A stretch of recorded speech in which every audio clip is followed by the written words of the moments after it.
All right, we are live. And let's wait for the Amazon to go live here. There we go. So this is going to be either a example of my prowess as a repair technician, which I am not, or it will be a train wreck, or perhaps something in between. We will see. But what I am going to be doing here is replacing this JoyCon right here with these Gulikit Hall sensing joystick replacements. And in full disclosure, they sent this to the channel free of charge for this, whatever this is.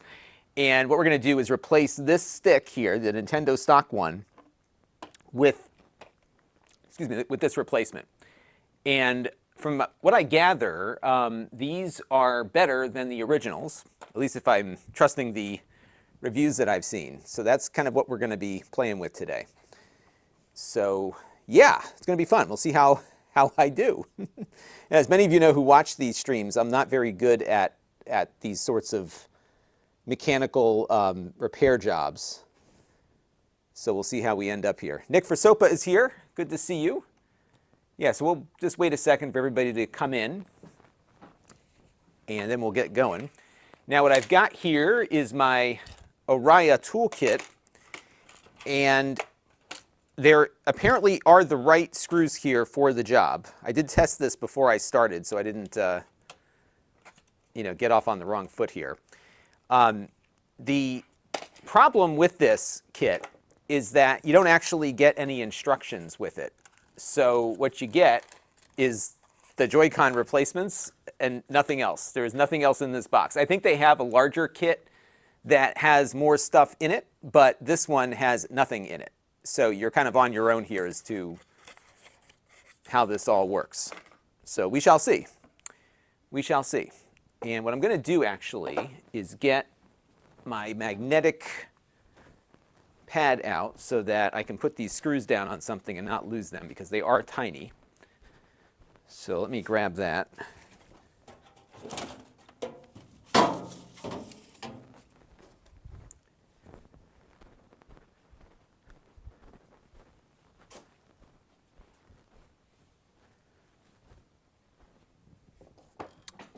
And we'll kind of go from there and see how it goes. Ha ha, are we? No, not yet. But they say these are drop-in replacements, so these should not require any soldering. However, I am completely inept when it comes to soldering, and I need to become better at it. So that will be the real train wreck. Michael Russo is here. Hello there. Thanks for stopping by. And we're going to get cooking here. I got my magnetic pad out here. And we'll just start opening it up. I have no instructions here, so I'm assuming we're going to go off of their assertion that this is a plug-and-play activity. I'm not even sure how this thing comes apart, to be honest. It looks like it comes apart that way, so we'll see what happens. So what we're going to do here, I'll give you my other angle, is we're just going to start unscrewing here and see how this goes. And this toolkit that I use, one of the screws already just fell out. This toolkit that I use is really helpful because it has all the bits that you might need. And Michael says, soldering isn't art. It sure is. And I watched some, it's funny, I watched some YouTube videos where people do soldering, like Louis Rossman's videos and some of the retro communities videos. And it's kind of mesmerizing, actually, how good they are at it. And it's fun to watch. And they make it look easy, and then you try it yourself, and it's like, oh my gosh, this is not easy by any stretch.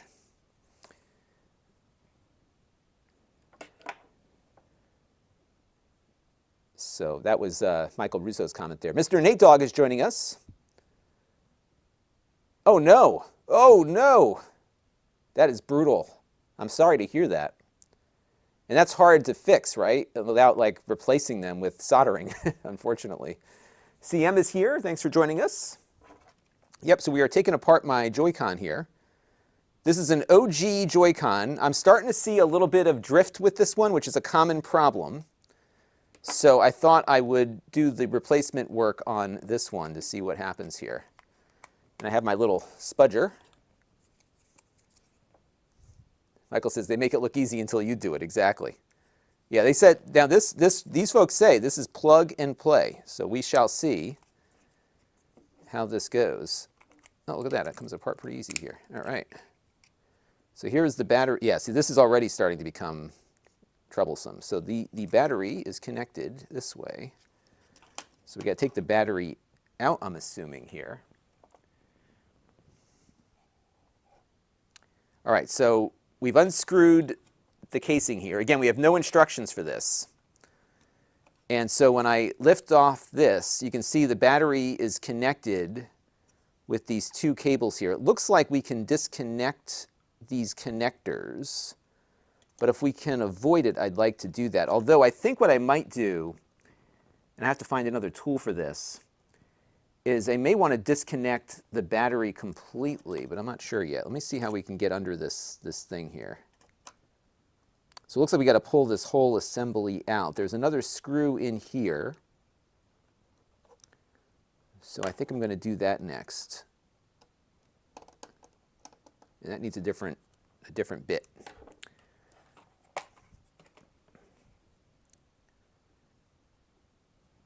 And Mr. Nate Dog tried, yeah, ooh. Yeah, sometimes that's, if you're not like able, I'm certainly not able to fix those things myself. But I think you could desolder the entire connector and then solder on a new pin assembly, right? So Blitzer wants me to do this on the switch light. We'll see about that. I would love to review an Analog Duo. I did not order one, although I think it's going to be coming out soon because I think they're getting caught up with everything. And Michael says those ribbon cables are a pain to get back together. Yeah, I think I'm going to leave them attached. What I might do, I mean, good practice is to just unplug the battery, but I'm not sure if I'm going to do that. Now, it looks like this screw is holding down the whole battery assembly here. So I think when we undo this screw, it should lift right up.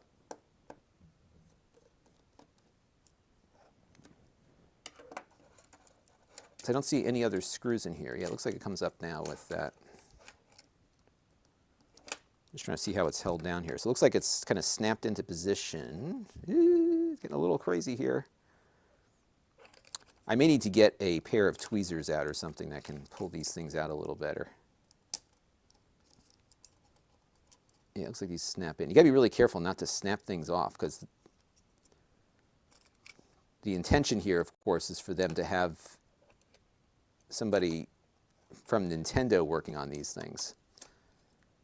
But yeah, it looks like it's being held down by something here. I'm putting a lot of tension on it. So that part came up. So what's being held down now? Here we go. Yeah, looks like it comes up that way. Yeah, so they don't give you any instructions at all, but I think it might, and you know what, there's actually two connectors here. So yeah, this is where we go off the track into disaster mode, I think. I'm just trying to see if there's another screw. There might be a screw underneath the battery. Let's see. Yep, there are a couple of screws underneath the battery. So there you go. All right, so we'll get to that one there. If you have questions, leave them in the comments. Waldeck is here. Good to see you. Michael fought with one of these when he, yeah, it's always difficult. Hey, Trent Curtis, how are you? And Michael says, always unplug the battery. Yeah, I think that's it. And there's a screw underneath the battery. Yeah, and it looks like there's 3 of them, although I'm not sure if I need to do all 3 or not. Yeah, it's just that one right here, I think, because the other ones are below the battery. So let's just do this one here and see what we get.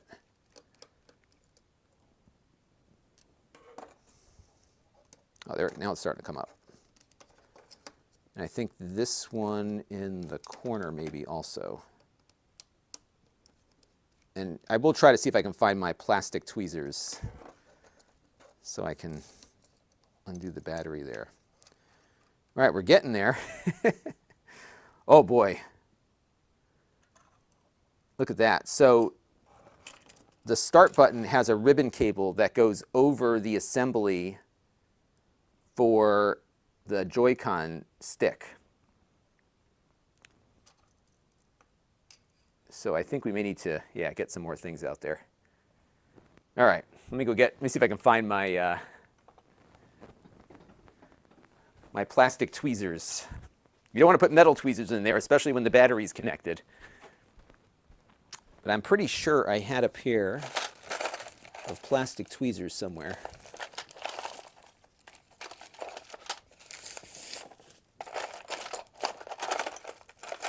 Or plastic something I could use. Let's see if I can find it now. Of course, I was not, you know, I never have, I always think I start these things when I think I have everything I need. And then, of course, I am always missing something. And I have another one of these kits where I know I've got a pair of plastic tweezers, but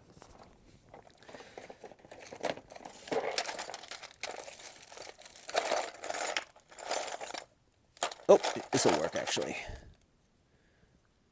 Not quite as good as plastic tweezers, but it might work.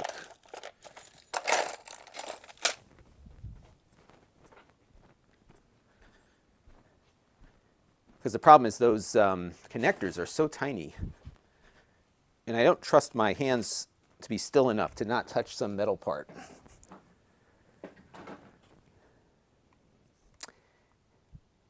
It is a sad day. You know what's funny about Burt Bacharach was that my father had this tape in the car, cassette tape in the car that we used to listen to. And it was like a compilation of a bunch of, this is in the 80s. It was still called Oldies in the 80s. And we used to listen to that, his song, Raindrops Keep Falling on My Head. So when I saw the news this morning, I thought of that tape we used to listen to. All right. So I think what I'm going to do here, this is awful. Because this ribbon connector is in a really weird spot. And I have to take this off. Is this glued down? I'm not sure how that's connected.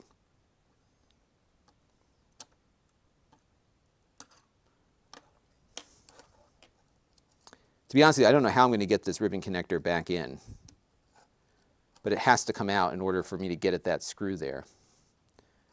And for that matter, this one does too. Let's see if we can get that battery out too while we're at it here.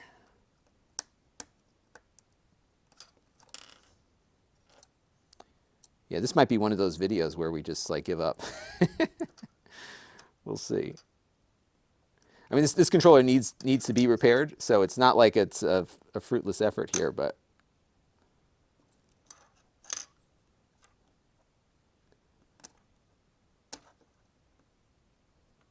I'm not even sure which way this thing's supposed to go.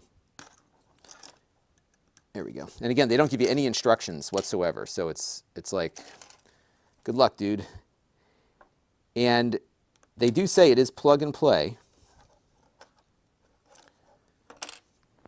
So we'll have to see how that is done. Martin Paolini is here. Hello there. Yeah, I'm in the same boat as you, Mr. Nate Dogg. I have low tolerance for soldering, low patience and low tolerance. It's just not going to be something I'm going to do very well at.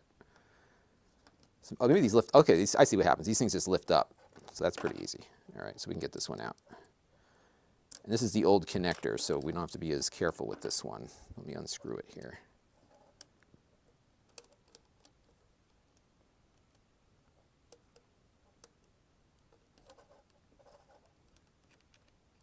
And I need a different bit.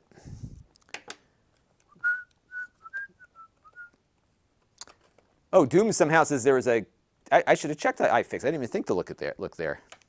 iFixit is a great website for this kind of thing. So maybe we'll look at that next time.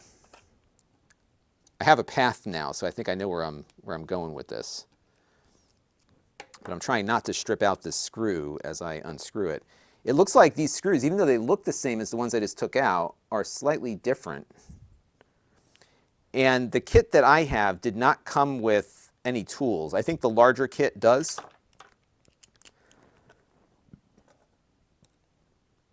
That's too big.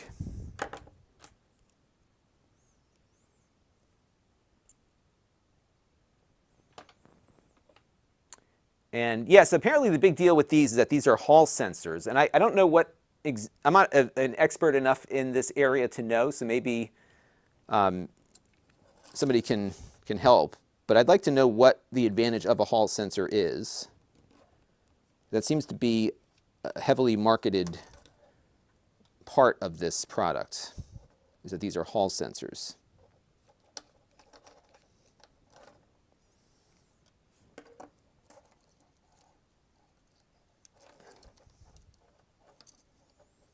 All right, so this is the old one coming out.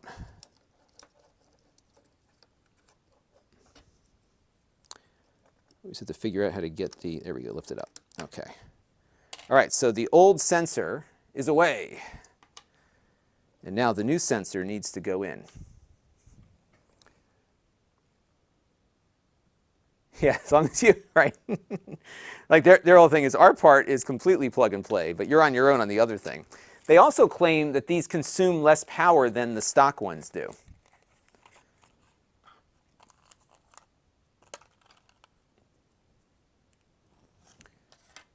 And I'm just playing with it now. So this is the new one, and this is the old one. It definitely feels a little stiffer, like it has like a more of a, it feels good. It feels like it has a little more springiness to the stick when it returns to its location. Hello, Flood of Sins. Thanks for stopping by. Yeah, this feels like it's got a higher spring tension. It definitely feels that way.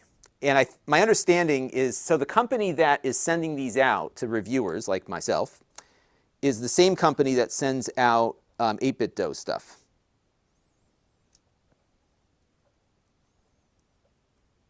Now the question is,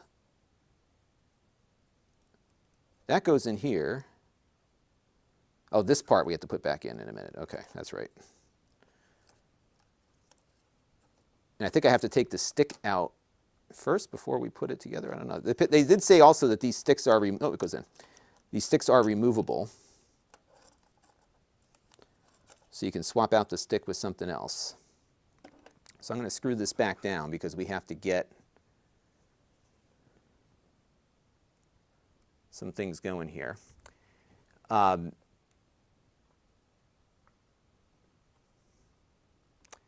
Splat Dragon just got a chance to try out their Zen Pro controller on the Switch, and it's a really nice controller. So there you go. Maybe we should try to get some of their stuff in. And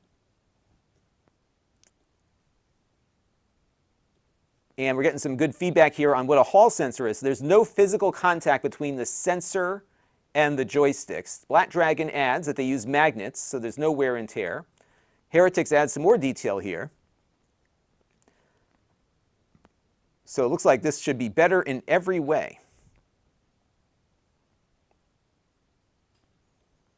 And I'm just putting some more comments up here. And Splat Dragon says they should feel more like Dreamcast sticks. That is, if we manage to do this without breaking everything, which is still a very real possibility if I'm doing it. All right, so I'm going to screw that in. We're going to take it slow, try to get this done, correctly. And these are sold as a pair. So it's $30 for the pair, and you can repair both of your Joy-Cons with this. And they do claim that they are 100% compatible with the original hardware.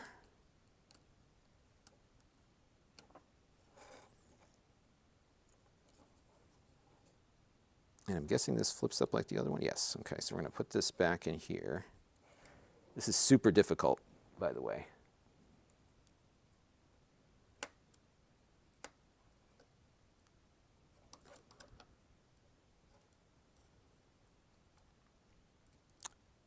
And this is where I think having a magnifying glass might be helpful, is getting this connector back into place.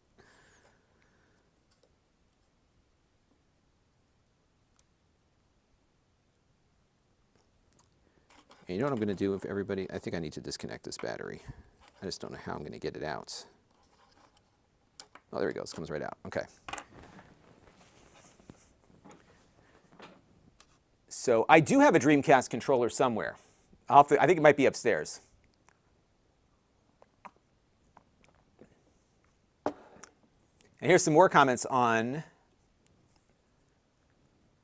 They have 0 dead zone. Interesting.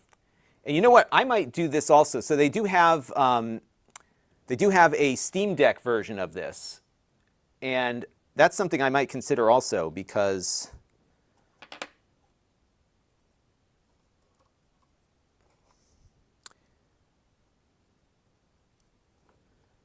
All right, so now we are a little bit safer here in the sense that we have everything. Gosh, this is so hard to get this back into place here. Okay, so let's flip that closed. All right, it looks like I got that one in, I think. I think I got it in. I have no idea if it's in or not.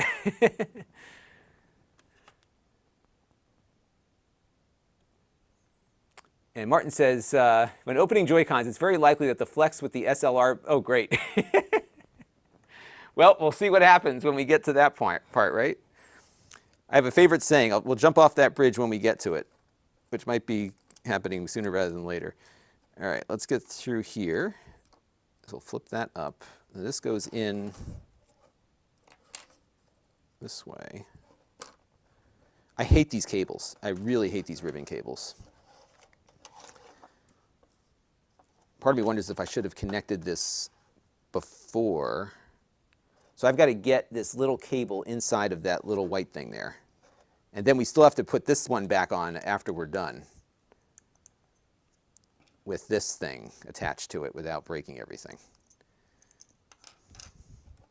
And the other thing I just realized here is that I did not look at the polarity of the battery when I pulled this out, so I'm going to have to revert back a little bit to make sure we get the, because it doesn't look like this connector is keyed at all. So I think it can go in either way, so we need to make sure we don't reverse the polarity on the battery pack.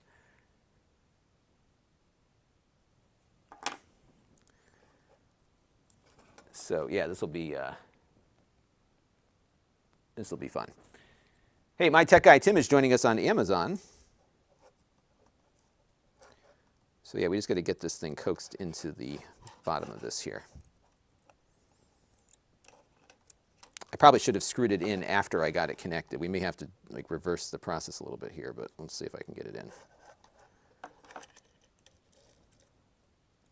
It's just a little too long, which it needs to be long so it can slip underneath that thing there, but.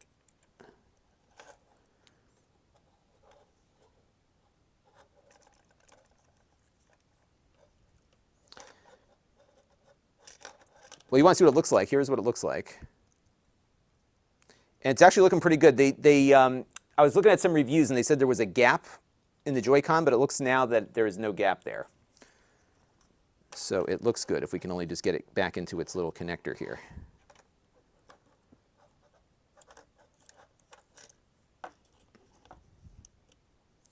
And I really wish I was better at this. Maybe I just need the right tools, which I probably am lacking right now, is what I probably should get like a really nice little, oh, we're almost there.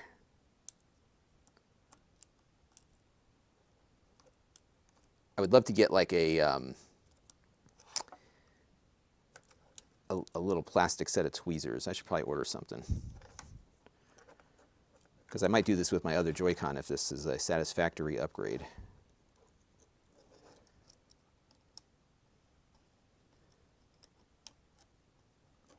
Yeah, I would say that, you know, anyone with some marginal competence can probably pull this off. But it's not a slam dunk in the sense that it's just a simple swap out. There's no soldering required, so I guess that's probably a benefit. But I might be able to use tweezers now that I have the battery disconnected, which I may go upstairs and get a pair of tweezers. I think I'm going to go do that. Why don't you all talk amongst yourselves for a second, and I will be right back.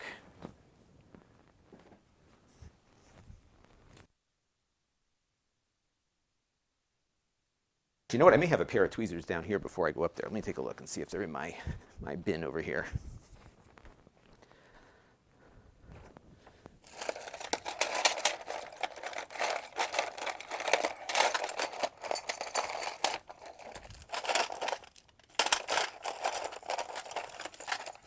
Yep, no, I don't have any. Where did my other kit go? So I had this other, I have 2 of those Araya kits now, and I thought that that one had a pair of plastic tweezers in it. But I'm just going to grab a pair of tweezers, and I'll be right back. And remember, when everyone says, like, don't use metal tweezers, we don't have the battery connected, so we're okay with that. Hang on 1 second.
Okay, got the tweezers.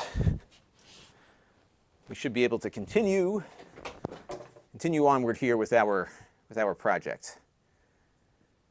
All right, let's take some more questions here, or comments.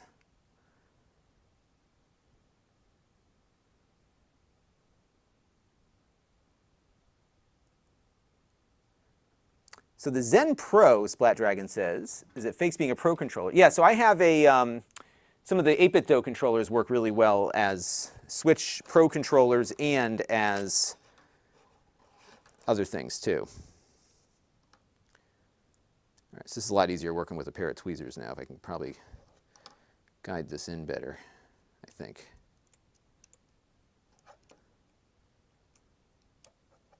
What a useful tool that tweezers are, because I can take splinters out of my children and then use it to fix their game controller.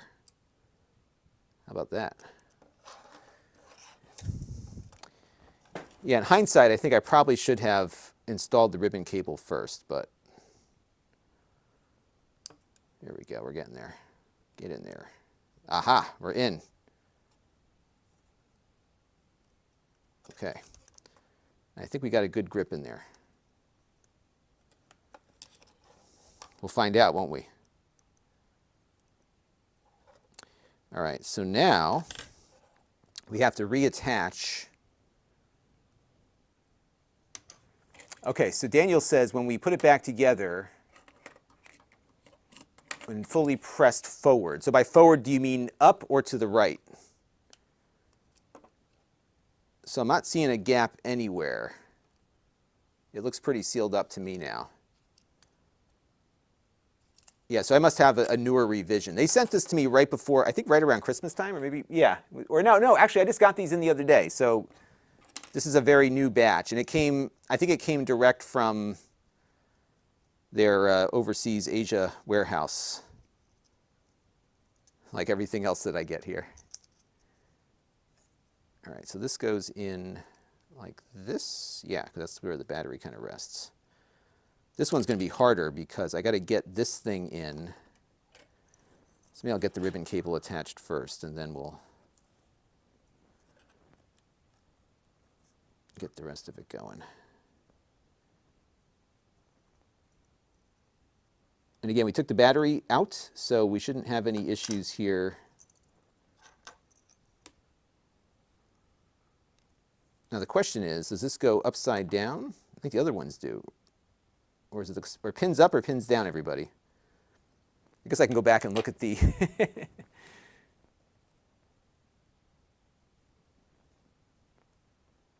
You know, I wonder if this company has manufacturing capacity on these Hall sticks. That could be why. Let me see if I can jump into my live stream here.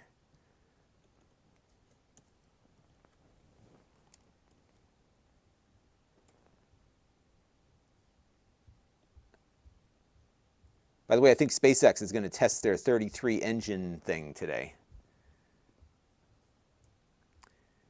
In case you're wondering.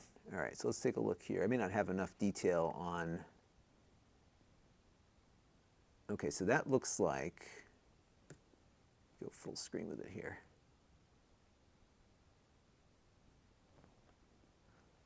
Oh, so that was already after I took it out.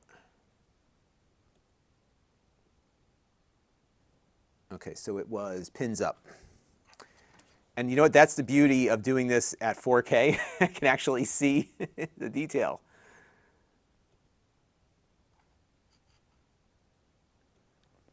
Morning, Norman.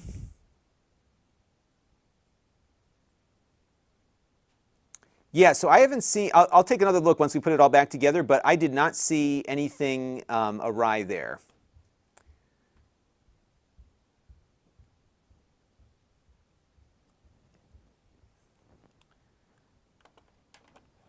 And still a lot of speculation on when the next Switch is coming. I'm not holding my breath. Partly because they're doing so well with it currently. It's like, well, still making money.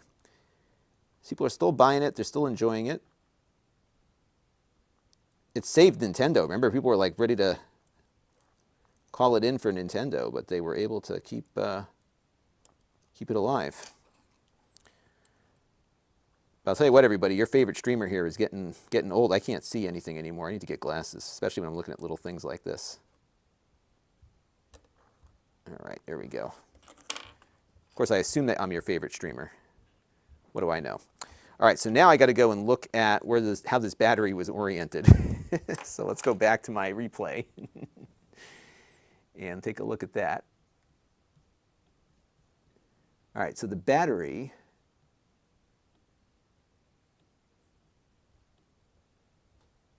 So the battery was oriented with the garbage can. Oh, great. So it looks the same in either. It's actually a mirror image of either side.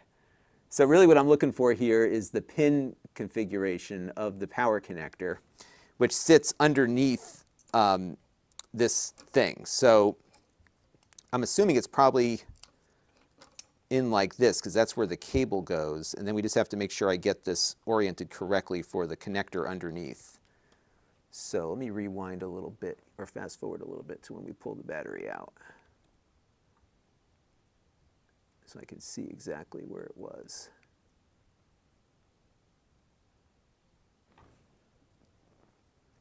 All right, so I'm looking at it now, and it looks as though the black is on the right.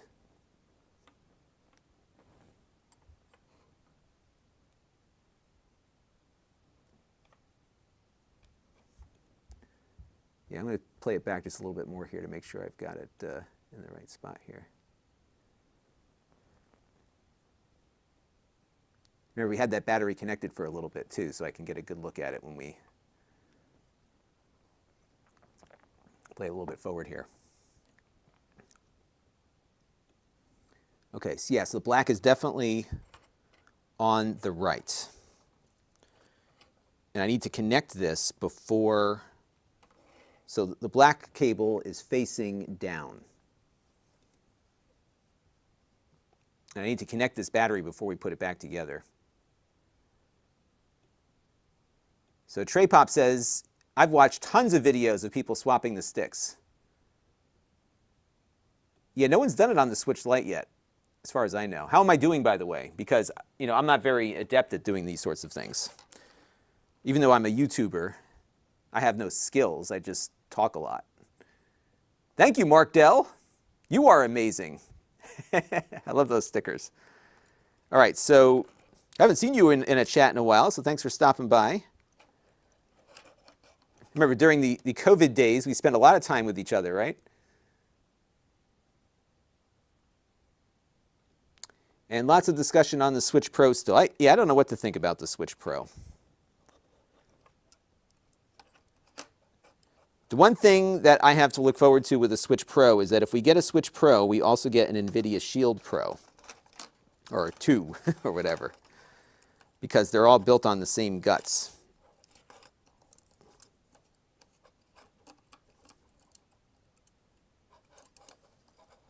All right, so the black cable is going to face towards that white connector. We just got to figure out how to get this thing in there again. And this one I can't put in with the tweezers, so I don't want to touch anything when we reapply power to the board.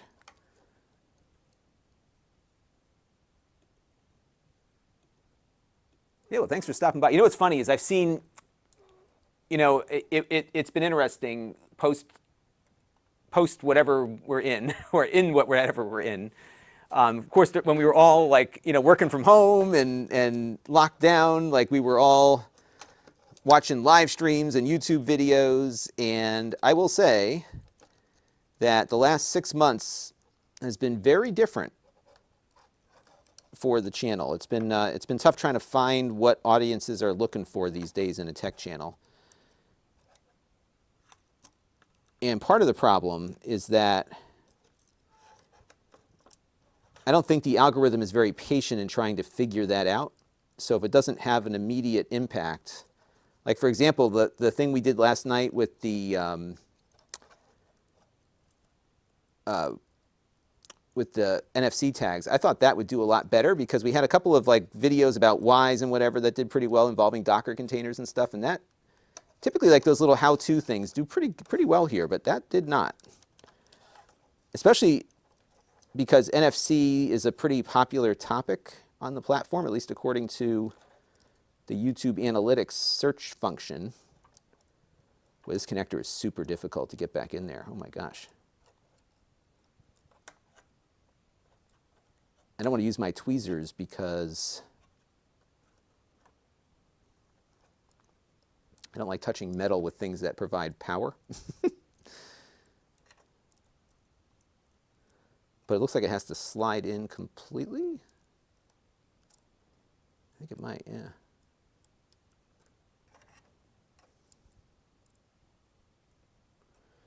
It's funny, my grandfather used to be a watchmaker. He used to work with really small parts all the time. But he had a big magnifying glass.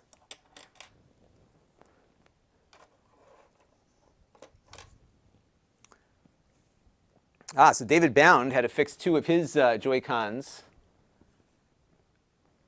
Ooh, when it went through the wash. Well, at least they were clean afterward, right? So I have like an aftermarket Hori controller that I typically use. And that's been really good. So what I'm going to do here is use my iPhone just to get a feel for how this connector works here. So the iPhone has a really good macro lens. So I just want to take a picture of that connector so I can get a feel for what my strategy needs to be for, but check out the detail there. I mean, it's pretty good. So this is if you use the wide angle lens, it'll do that.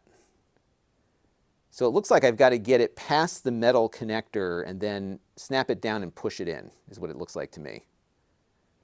So that is what we will attempt here.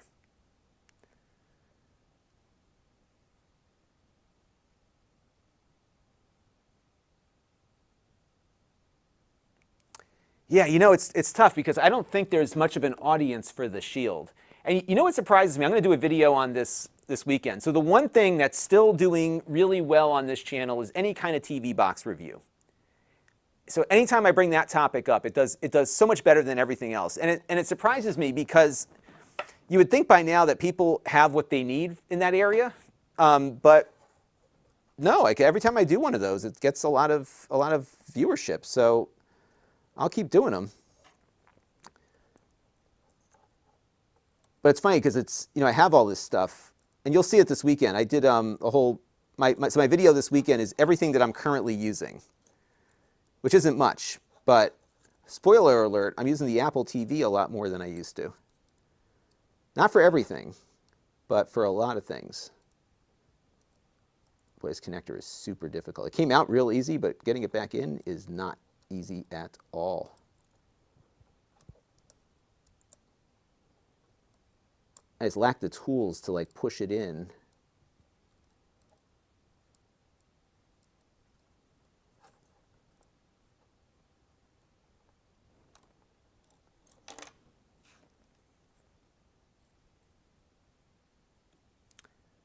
See, that would be awesome. See, that's what I mean. There's some hope there for AR, especially for things like this. And yeah, I have to go see an eye doctor. I got to go get I haven't had a physical in like 6 or 7 years either, so I'm one of those guys. Yeah, you get busy, and it's like, last time I went in, it had been like 4 years, and then my doctor retired, so I don't even have a doctor anymore. So I gotta get a doctor.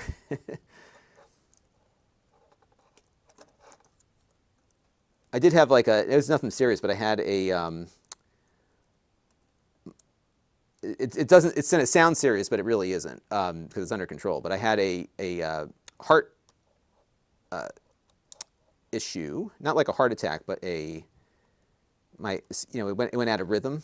And it wasn't an arrhythmia, it was a tachycardia. And it runs in my family. My father has it, and so that happened about 4 or 5 years ago. So I do see about every year and a half a cardiologist just to make sure it hasn't come back. And so I've had like an echocardiogram. So like the things that I'm aware of that are in need of some attention have been looked at. But like for general physical stuff, I haven't gone in a while. So I think I might do that soon and get some eyes checked. I might be playing with this connector for the next hour. It just doesn't want to get in there.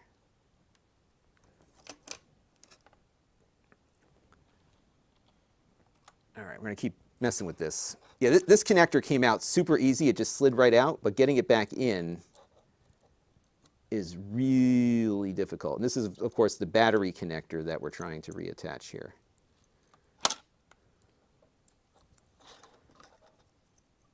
I might take the battery out of here just to have one less. It doesn't really matters one way or the other.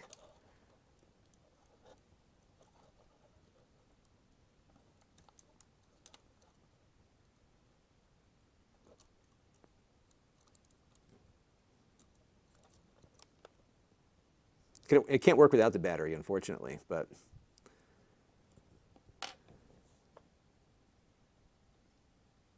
And this is exactly it, Michael Russo. I love the Apple TV. I mean, I've had one for a while, and I wasn't really using it because the Shield was kind of doing everything for me until my smart TV, my OLED upstairs. Some of the apps were not getting up to date as often, or the performance was bad on them. So I started using the Shield more for like general streaming with Netflix and Disney Plus or whatever. And I was noticing that the Shield wasn't switching into 24p mode properly, which it can sort of do now, but it's still kind of a beta feature. You have to like force it, and not everything works with it. And I found that nobody really switches very well into 24p, with the exception of the built-in TV apps and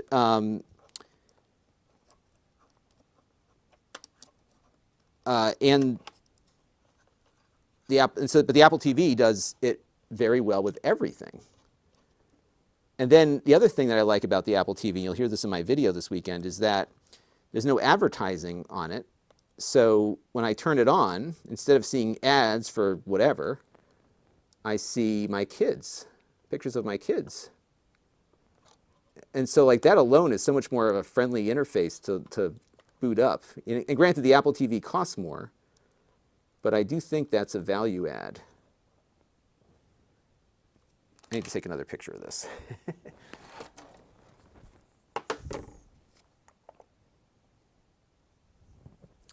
Splat Dragon says, stay away from ice cream. Yeah, I try to stay away from all that stuff, even though I like ice cream.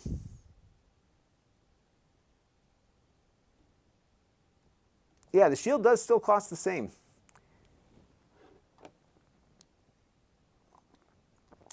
See, I think what happened when they released the Shield, if you go back on like the Internet Archive and look at what they were talking about for the Shield at the time they were marketing it actively, they were really trying to make this into a game console. And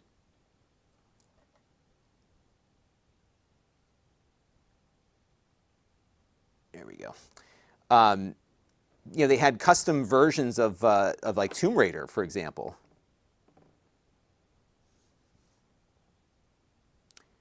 Maybe it has to slide all the way in from the beginning part here, and then, so then we get it over that hump and then push it down. It's just so, this is so hard. My fingers are too fat.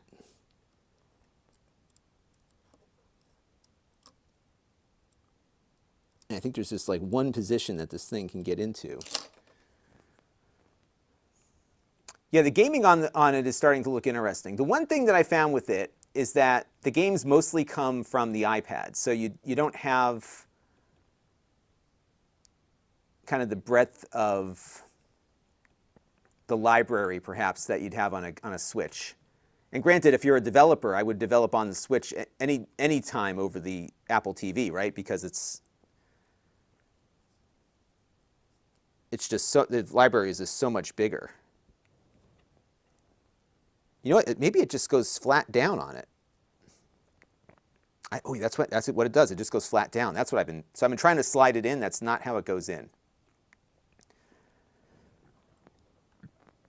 Yeah, my kids are coming home from school soon, Mark. Maybe I'll grab one of their their little fingers in a minute.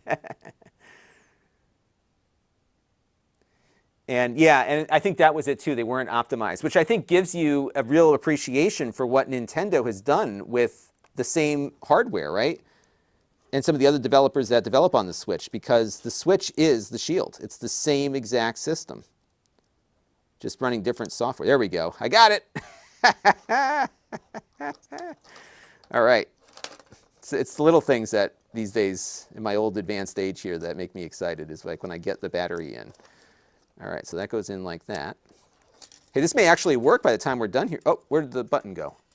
Oh, shoot. Hang on. Put this button back in.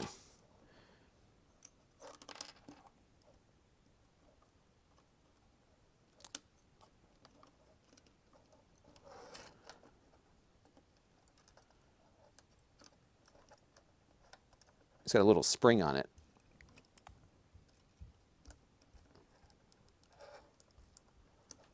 All right, I think there we go. Oh, somebody warned me about this.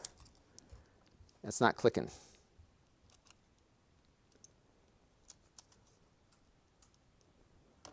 Actually, it's not clicking it's not as clicky as this one is.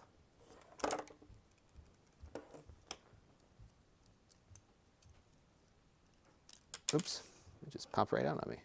So is that spring is what fails? Is that what somebody was telling me?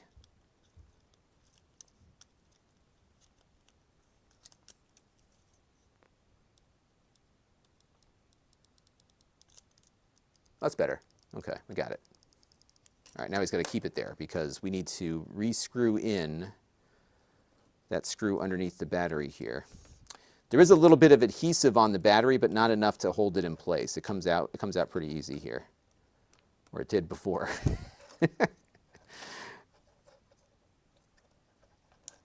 And it re-stuck to there.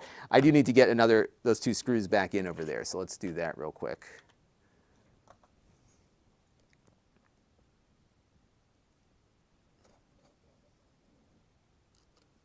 And then we'll put the battery back in place.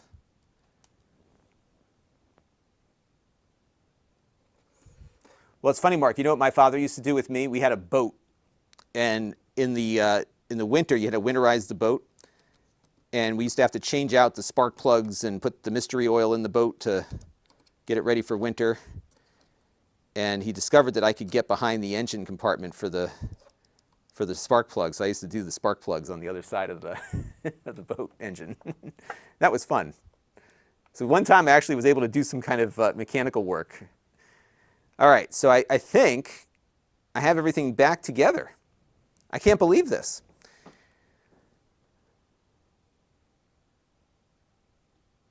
Yeah, the ribbon cables are super difficult. You need like a pair of like little tiny plastic things there. Oh, I didn't realize Dead Cells is on the Apple TV. I do have Apple TV Game Arcade or whatever, and I've been maintaining the account just because when we review stuff, it's good to have that account for demoing different things that we're looking at on that platform. All right, I think I'm back together here. Yeah, all right. And look, it's like doing what it's supposed to do. Like, oh, wait a minute, I got an extra screw. Hang on a second. Screw it, I think we're, well, probably should open it back up again, just do that one thing.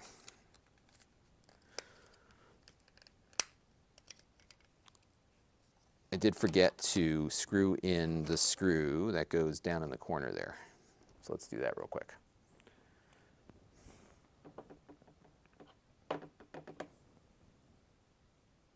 All right, we're making progress, everybody.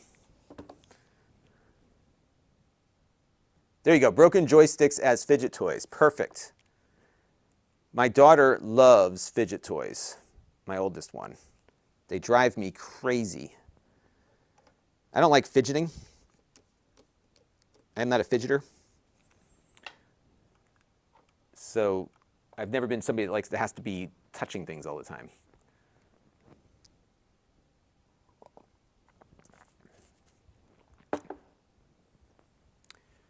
All right, there we go.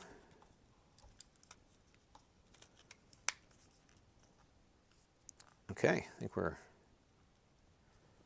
back in business here, more or less. Okay, so now I'm going to put this back together again. Oh, I got to change out my bits.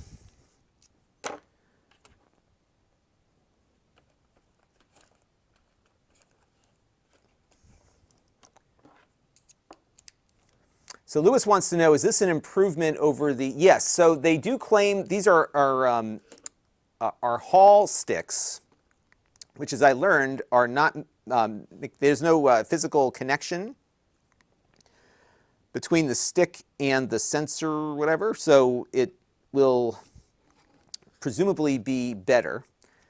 I did find that the spring on them feels a little bit tenser, has a little bit more tension than the stock stick does. These also apparently are not prone to drift.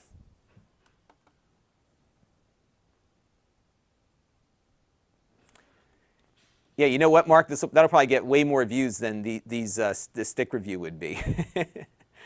For sure. Let me take a few more questions down here. And Brett is using the Roku Ultra for the living room, but when he wants to watch movies, it's the Shield for the man cave. That's me, absolutely. Exactly. And I was contemplating using a Roku Ultra in my bedroom, except, so what made the Apple TV the go-to in the bedroom TV is that it works so well with my AirPods. So that was kind of the deciding factor for me, was the AirPod compatibility, which, by the way, is awesome.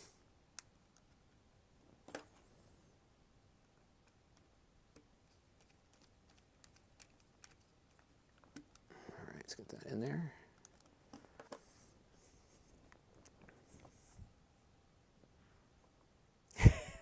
Magnets, what can't they do?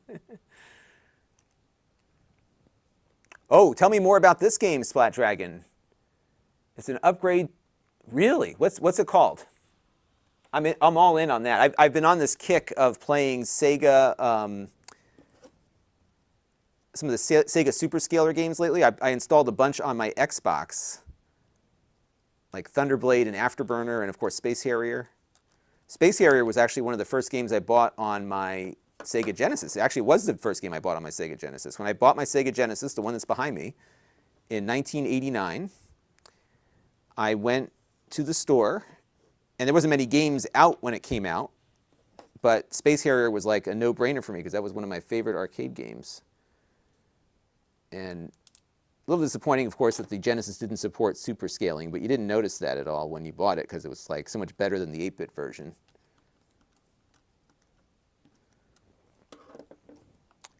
Yes, I do use my SN30 Pro controller. And then I use also the Pro 2 here quite a bit. I love these controllers. The only thing I wish it did work with was I did wish that it worked with the Xbox also. All right, we are reconnected here. And on Amazon, Gus wants to know, am I replacing my JoyCon sticks? Yes, we are. We just replaced the one on the left. So the one on the right is still the stock original. And the one on the left here is the new one. And so we'll take a look and see. No gap that I see in here. So it looks like they solved that problem. And I will say that it feels... Okay.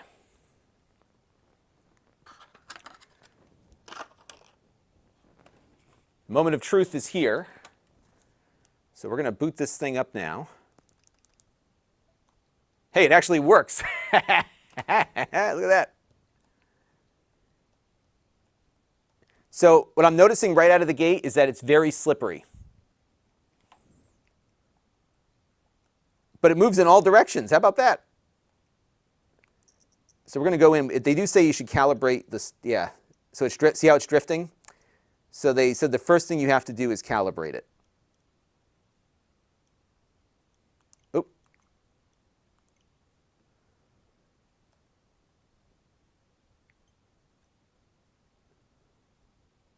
All right,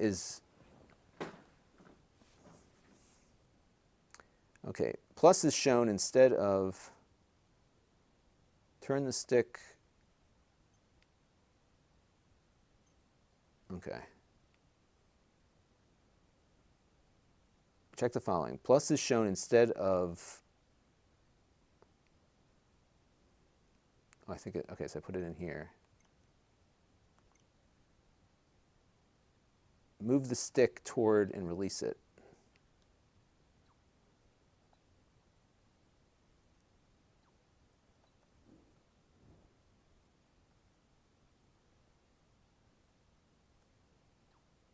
Oh, I screwed that up.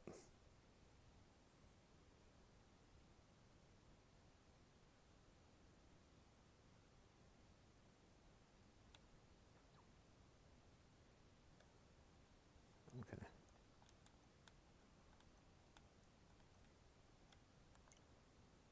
All right, now it's looking pretty good.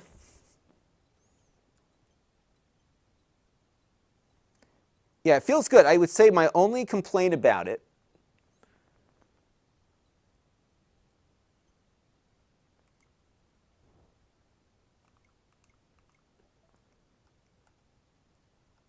yeah, I just don't, I feel like they should have had this grippier because it feels very different than this one.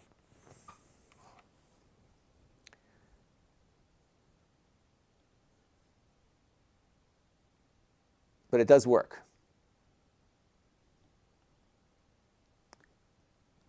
Oh, I got to check out Bob's. I didn't catch his most recent one, but I know I reviewed something that he found of interest, so I'm sure he did. He's my buddy. I really like Bob. All right, so let's go down. Bob's another Connecticut guy, you know. Let's just make sure all my buttons work.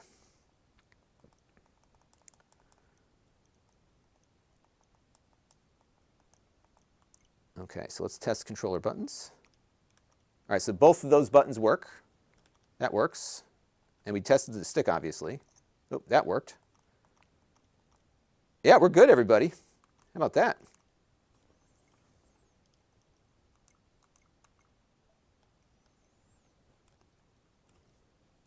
So maybe we'll play a quick something. I'm going to find something that kind of makes use of the stick.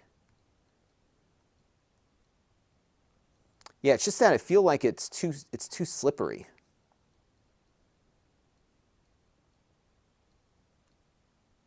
So for example, like if it's going to take some getting used to, I think.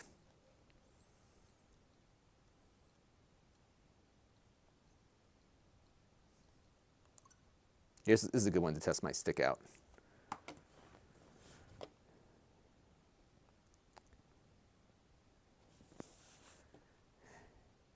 Oh yeah, it's true. I hadn't tested the haptics yet. I do have that game around. You know, it's funny. I had it and I sold it, and then I reacquired it. So I could try that out. Relentless would love to see me do a review of the new Hori Switch. Oh, I heard about that thing. I should try to get one of those in. And yes, the 55-minute thing still happens. And you know, it's funny. I've been very frustrated with YouTube support. So you do get a chat support thing. As part, like when you have a channel of my size, you get access to their chat thing. And they start off like really trying to be helpful, but they don't actually do anything. So the other day we did a stream on this channel. Let's see here. Let me go back to my, I'm in the wrong thing. And there was a song from a Nintendo game that somebody claimed, which they had no ownership of. And when I complained to them, like, hey, this is not right, they're like, oh, you know, we'll investigate. We'll get back to you. And they send you an email, like, basically telling you just to appeal it, which, of course, I know how to do, you know? All right, let's see how I do here. Granted, it's slow at the moment.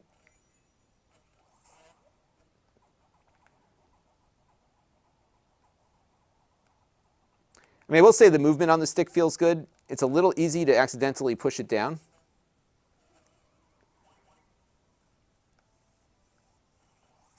I don't know what I'm doing, to be honest with you. I'm now starting to pick up speed here. But this is a game where like precise movement is really critical. And by the way, the haptics are working. I feel it buzzing. So I didn't break that either. So I'm pretty proud of myself here.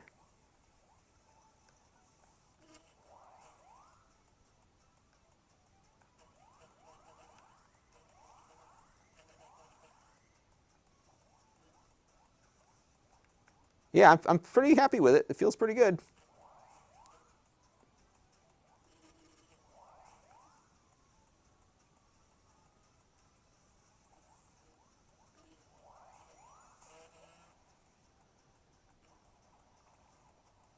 Yeah, I will say I prefer the movement. You know what's nice is it feels smoother.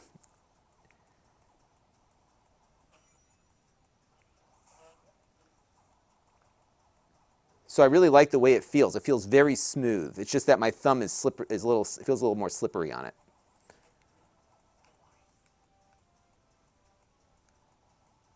Ooh, boy, he's angry.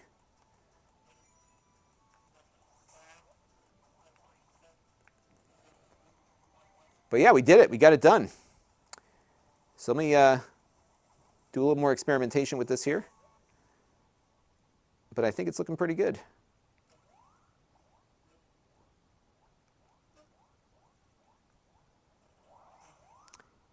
Yeah, I really like it feels a lot more precise. To Mark's point, there's definitely a feeling of increased precision.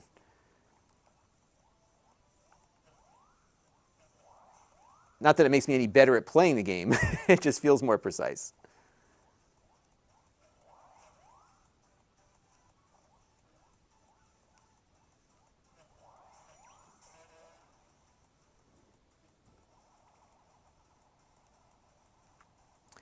Yeah, it feels very, very nice, actually. Again, it's just a little too slippery for me, but beyond that, I think it's... Now,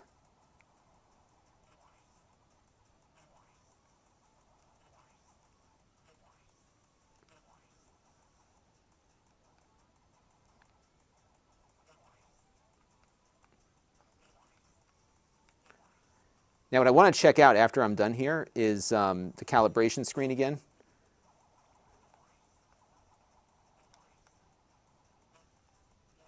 So let's take a look at that real quick. So let's go back down to the... Yes, it's definitely not drifting at all.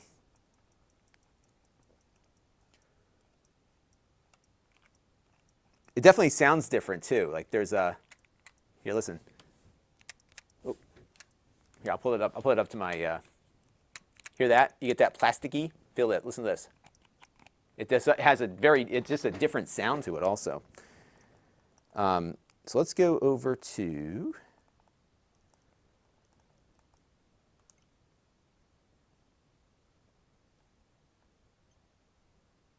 Yeah, so it's maintaining its calibration here.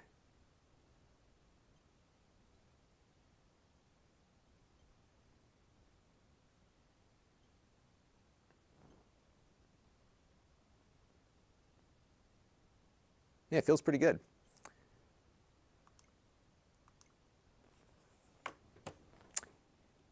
Oh yeah, let's try that. I just got that today, and it's funny. Whenever you buy a Nintendo game, you get those gold points. So I got that baseball game for 15 cents. Isn't that crazy? 15 cents. It looks like a lot of fun. Let me try that batting practice real quick. Yes, it's 99 cents. Hey, Brandon Wallace is here. Oh yeah, that's a good point. Let's check and make sure the wireless is still working. Yep. Still works. All right, so now let's jump over to that baseball game. It's called Power Pros Baseball. I guess it's like a Japanese baseball game. My kids are going to love the artwork. My little ones are into anime.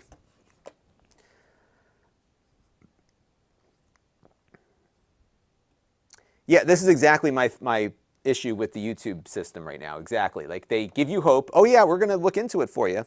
And on this issue in particular, with the 55-minute thing, they were emailing me like every day. We're looking into it. We're going to get to the bottom of this, and then like they just gave up on it. And so now I get like, yes, we're aware of it, but we're not going to fix it, kind of thing. And it could just be the bit rate that I'm using. I don't know if it's the resolution. So I may adjust the bit rate and see if that changes anything.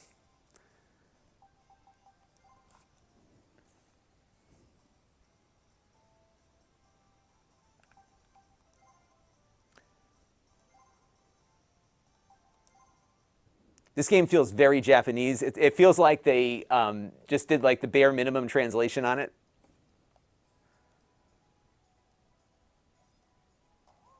Oh, I have to pay attention here, though. Let's try this again here. There we go. I have to get better at playing this game, but let's try this again here. There we go. I think it was a foul. This game requires a lot of precision. There we go. Look at that. That was a good shot. Boom.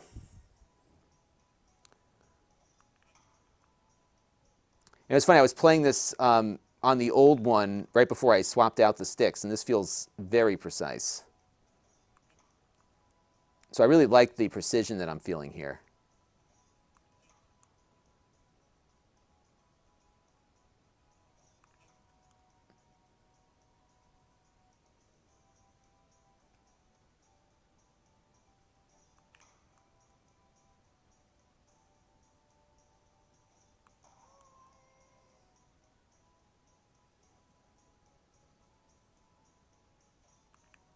A little early on that one.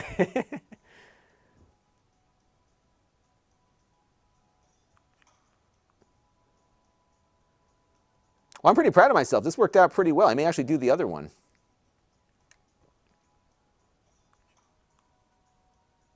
But you can see it's not moving an inch here.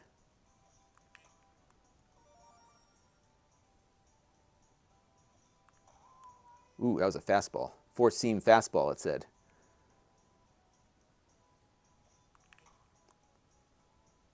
I didn't realize how big baseball was in Japan until a few years ago.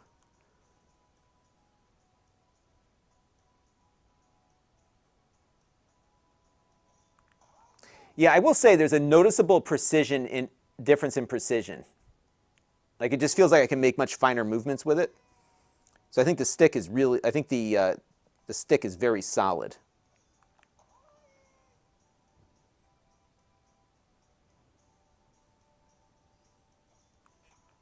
You know, Mark, I don't have another left Joy-Con. I have a third-party one, my Hori one, but I think that one's probably better than the Nintendo one, I would say, maybe.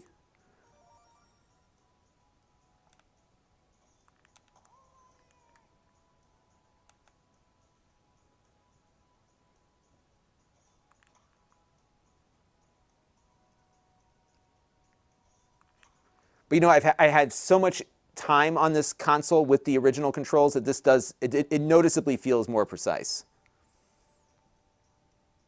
Especially because it doesn't drift.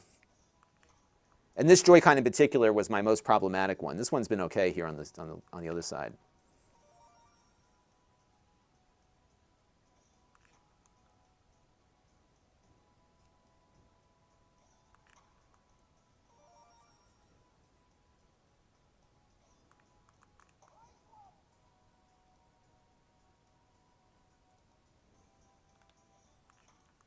Yeah, this looks pretty good. Yeah, I'm pretty happy with this whole thing. So, hey, Butthead is joining us, or Butthad.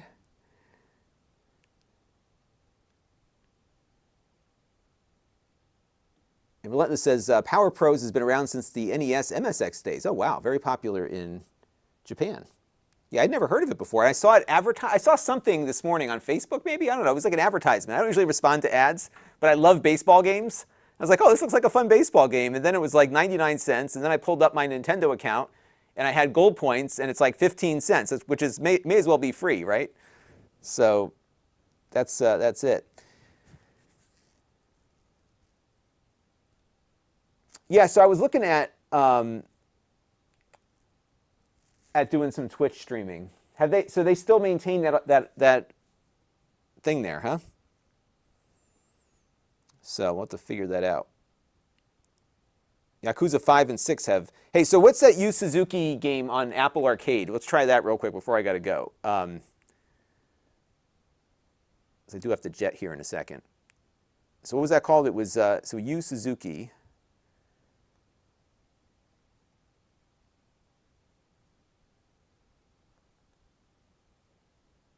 Is it called Air Twister?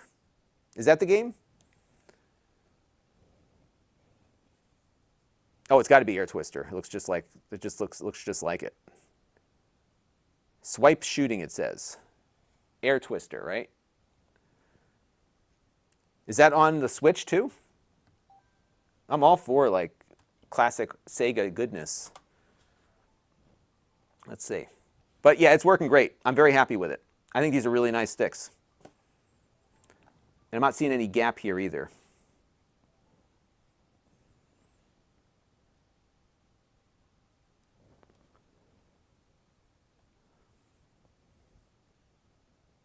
All right, let's see if the, so this is called Air Twister. Maybe an Apple-only thing, huh?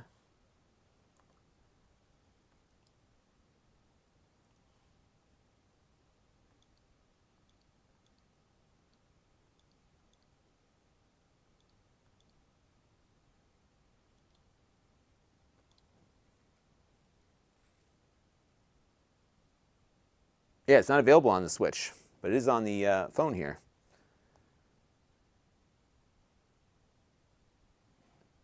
Oh, it looks cool. All right, let's tap and hold to skip all this stuff. Who needs a story? We just need, okay. Oh, wow, it is like Space Harrier. It looks just like it. Oh, this is cool. Oh, this is going to be one of those like things that gets me hooked for a while. You know what I've been playing a lot of on my phone is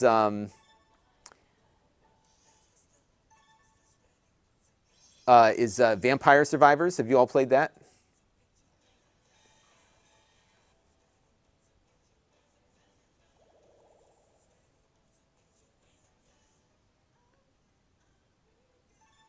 Oh, this is like totally Space Harrier.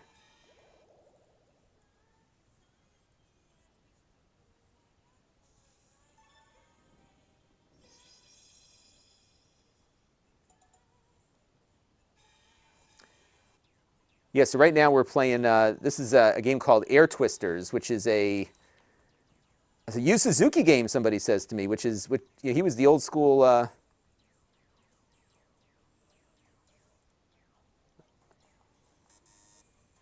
not sure how to shoot here. So. I just prefer a game controller mechanic to all this touching and whatever. But yeah, I have it on. So you know what it is? I've been playing it on the phone just because it's like such a fun game on the phone. Because I can. So my daughter on tomorrow, I have a eye doctor thing my daughter goes to. She has she's doing visual physical therapy because her eyes are like super hyperactive, and she was having some reading trouble. They actually were able to address a lot of it with this treatment. But she goes every week. And so I'm sitting there as she's doing her thing. I play a little Vampire Survivors. That's a lot of good fun stuff. Yeah, I have a bunch of those AM2 ports. In fact, I can show you some of them. What I don't think they have is Afterburner. So I've been playing Afterburner on my Xbox with MAME, which has been a lot of fun. But I have in my library here, Let's go over to my library. Where's Nintendo eShop? Oops, I'm in the wrong thing. Hang on, what am I doing? So I have Outrun. I have Virtua Racing. Outrun they did really well. That's why I was kind of disappointed there's no Afterburner. And Splat Dragon. So that's right, Air Twister runs on the TV. I'm going to try it on the Apple TV later.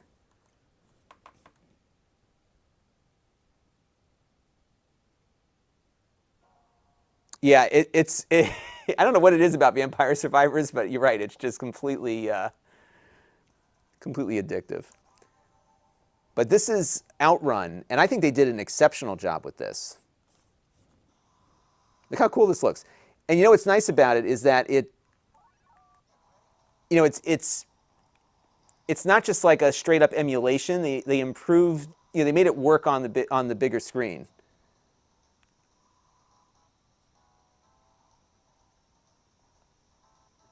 They used to have this at my Dairy Queen, which if you're not familiar with Dairy Queen in the US, it's like an ice cream shop. That's where we went after our baseball games. So I used to play a lot of this. Really, it's about how far can you get before you crash the car. And then, do you all remember that MTV Don't Drink and Drive commercial? They used Outrun for that. And at the time, I had my little cable show. This is back in the late 80s. And they had all these stickers, Don't Drink and Drive MTV stickers, and I got one. I still have it attached to one of my things here. Woo! There we go. Yeah, that was the animation they used for that. This is a fun port.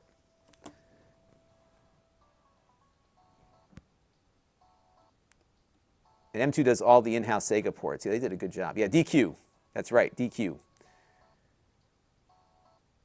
So Carol wants to know, this is not an emulator. So this is an actual game that you can buy on the store. So they've ported, Sega Ages has a bunch of ports on the Switch. So let's see what else they have, because I haven't bought all of them. Yeah, I've never played Outrun 2006, but it looks great. And Afterburner Climax was awesome. And I have an Xbox 360 that I keep running just for that game. Because it doesn't run on the Xbox One. And I purchased it on the Xbox Live Arcade, but you can't find it anywhere. Like, it's not available anywhere. And it's a shame because it's a fun, modern interpretation of Afterburner. I think it's awesome. All right, let's look up Sega. And then I got to run everybody.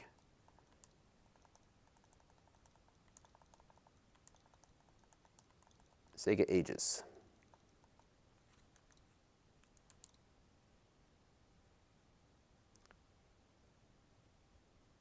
And I will say that the eShop is very slow, although I think it's because I'm on the wrong Wi-Fi here. So they have a lot on this. So I haven't played this. I actually, this is one of those things, like, this is like my Steam library. Like, oh, I have Herzog's Y. I never played that one on here. And I would add these to your wish list because these go on sale all the time. But all of these Sega Ages games are great because they've made them better in the port. So they all like work well with modern controls. They add some quality of life improvements. So I think I have G-Lock. I forgot I had that too. I think Phantasy Star, they added maps when you're in the dungeons and stuff. So I just wait for these to go on sale and I buy them when they're cheap. They have Shinobi, they have Space Harrier. Oh, I got to pick that up. I'm not going to get it right now because it's $8. And you know what's funny? Like back in 1989, if you could buy the arcade version of Space Harrier for your console for $8, like you'd be all over that, right? Let me just reconnect this. So one thing my Switch does not do very well is it doesn't roam on Wi-Fi. It's a big frustration of mine. So you have to go into your internet settings and like reconnect it when you move to a different room. Because I have different access points in different parts of the house. So like I have an access point down here, but what this does is it hangs on to the one it found when you first turned it on. So it was hooking up to the one upstairs, which doesn't come down very well here. So that's why it becomes like a little bit of a pain. I gotta go back and look for that again. Yes, I have a bunch of these Relentless. I have, actually, I think they had an Afterburner, right? Because, and there was a bunch of Nintendo ports also. I have Excitebike in 3D. I got to charge up my 3DS. They had a licensing issue with Lockheed Martin. Somebody needs to deal with that. Because it's a crime that game's not available. Yeah, I hardwire my Switch usually also. That's what I usually do. I have it hooked up there. I'm just curious what improvements they did on Space Harrier. I forgot they had Space Harrier on here. Look how sluggish this is. It's awful. And it's always been like this. And you think this is the gateway for people to be buying things. And I would imagine Nintendo wants you buying digital versus physical because they make more money. I just wanted to see what the game offers. I'm going to put it on my wish list, and then when it comes down in price, I will pick this up. Because you know what's fun is every once in a while, I don't have much time for anything these days, and it's just fun to pick up, for example, Outrun. That's a game I'll play every once in a while. Because you can get 5 or 10 minutes in just to kill some time. Oh, I had it on my wish list already. Okay. So I must have... I'm just going to see if this one offers anything different. Some of them have, they fill the screen up. This one doesn't look like it does that. Will this work with the Pro Controller? Yeah, of course. Oh, the stick. No, these sticks are strictly for the Joy-Cons, as far as I know. Just for the Joy-Cons. So that is that. All right. Well, I think we can definitively say that these are a nice replacement stick. So I still have one in the package here. You get no instructions with it, so you have to kind of figure it out on your own. It's pretty simple because you just look where the other one is plugged in and replace it. But I'm pretty pleased with it. I think it's very nice. It feels better, and that's what matters. I don't think Outrun is on the Mister, so I don't think it runs an FPGA yet. And I agree, they should get that Wii song back in. I spent a lot of time listening to that song. All right. I've got to now get my 3DS booted back up again. Oh, is it really? Maybe I did play it. Oh, I guess it is. You're right. What do I know? All right, so I gotta go and play with that now too. You see what you do to me every time, Mark Dell? I get down these rabbit holes. All right, well, we will take a look at that. All right, everybody. Well, this was a fun project. This actually went better than I thought it would go. Now, if you think about it, we got this done in less than an hour, which for me is a pretty big accomplishment. So I think if you're someone who's used to doing this kind of stuff, you'll probably do it quicker than I will. And now I have a functioning Joy-Con again that is more precise than it was before. So I'm pretty happy.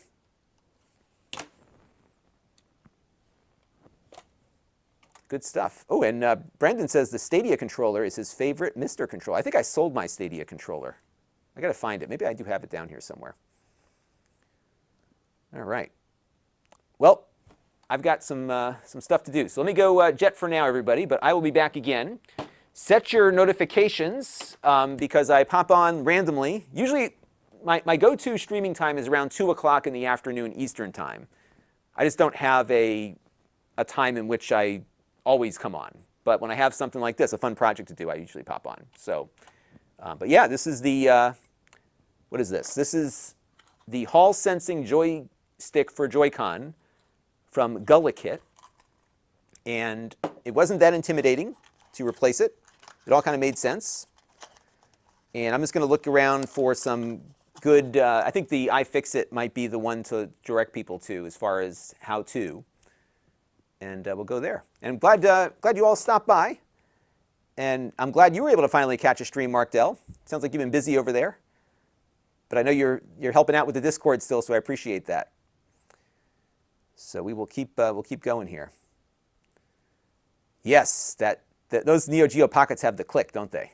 I think that's what they've got. Christoph Howard, thanks for stopping by. And yeah, thank you all for coming by today. And thanks to Mark Dell for your super sticker. That's a real pick-me-up there to get a sticker that says, "You are amazing." So thank you for that. You're amazing too. All right. Well, I enjoy doing these live streams because you all do, and I always get some very good ideas from you folks too. So that is why I do them. So we'll be back with more in the near future. And until then, have a great afternoon, and I will see you all on the next stream. Bye for now. Oops, I got to fix my mouse here. It's been a little flaky. Bye.